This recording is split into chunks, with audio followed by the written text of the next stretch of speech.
Getting Real with Hillary, February 7th. Maybe video 86. Not sure, and this is my fifth try trying to say what I'm trying to say. So, I have been in a funk, not new. If you've seen my videos, I would try to get out of it, and it wasn't working. And my exploration is in creating lives that we love through sharing, which is what I'm doing, saying what I don't think I should say, and not resisting. So, I wasn't doing any of those three, and I didn't realize it. But I was stuck. I was in a funk. I was trying to reinvent myself at work, and this is how I felt. I would come home. So, I would come home basically feeling sick and tired and take a nap. And this is in the middle of the day. And so when I was talking to my coach yesterday, I have a coach, and I was ashamed. I thought there was something really wrong with me that I got this way. And it's happened periodically through my life, and I didn't want anyone to know. So I would just hide. I would come home, no one could see.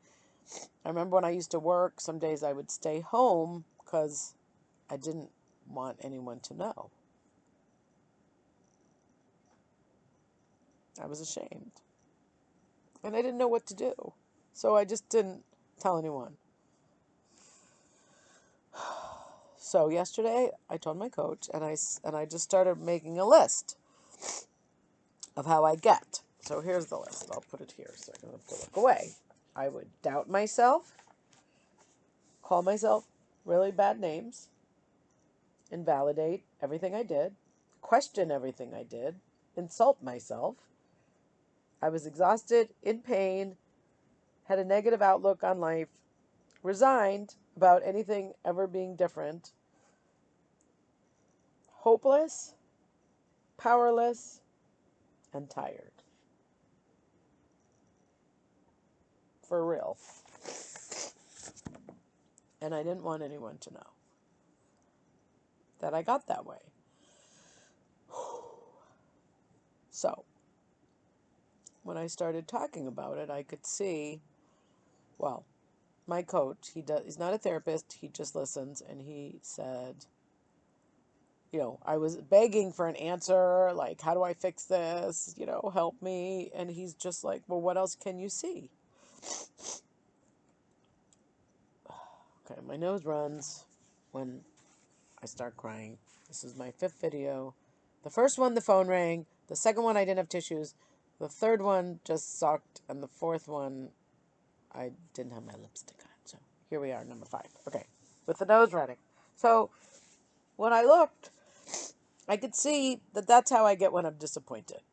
And I know that I lose my power when I'm disappointed, but I didn't see the extent of it until we started getting into dialogue, which is sharing and saying what I didn't think I could say. Okay, you get my drift. I'm using finally, after suffering, using what I'm exploring. So I could see that it reminded me of my 2-year-old incident when I was disappointed, and basically when I'm disappointed, I have the capacity of a 2-year-old. All I could do was go to sleep.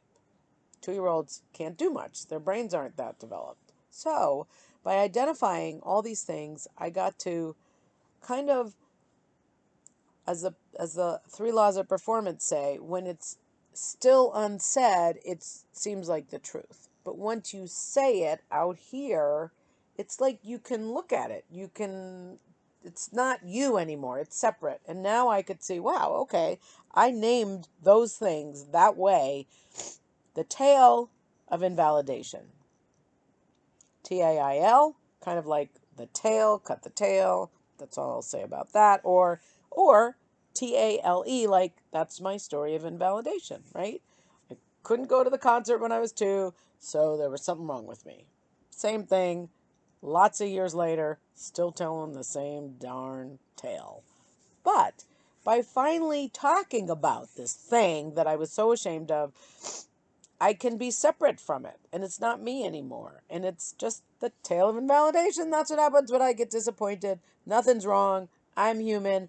I can go on with my life. I don't like being new at work. I was disappointed by people not buying and it not working.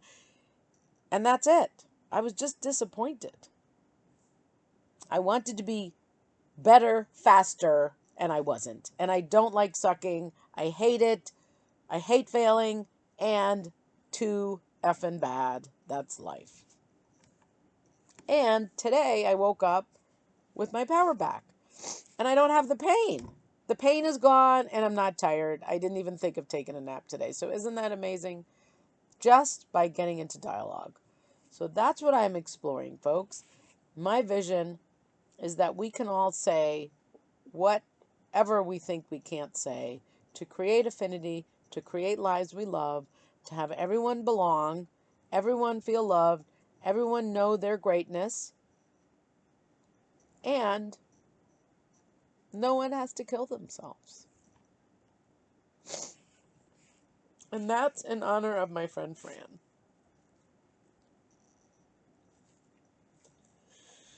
So in her memory, I commit myself to exploring this. It's not comfortable. I don't like when I'm resisting. I don't like when I feel ashamed. I don't like it. It doesn't feel good. But by experiencing it and finally not resisting it and being willing to tell someone, I moved through it to the next place. I'm not saying it's fun. I'm not saying that by saying something that you don't think you can say, you automatically get love and affinity. No, I have had bad ones where it's very uncomfortable. But if you stick with it and each person gets to say what they need to say, you can end up with love and affinity. Instead of resentment, I won't say hatred, dislike, strong dislike, and there have been plenty of people that when I didn't speak up and tell them what was bothering me, I just didn't like them. But when I did, return to love, as Marianne Williamson would say. So that's it. I don't know if this makes sense.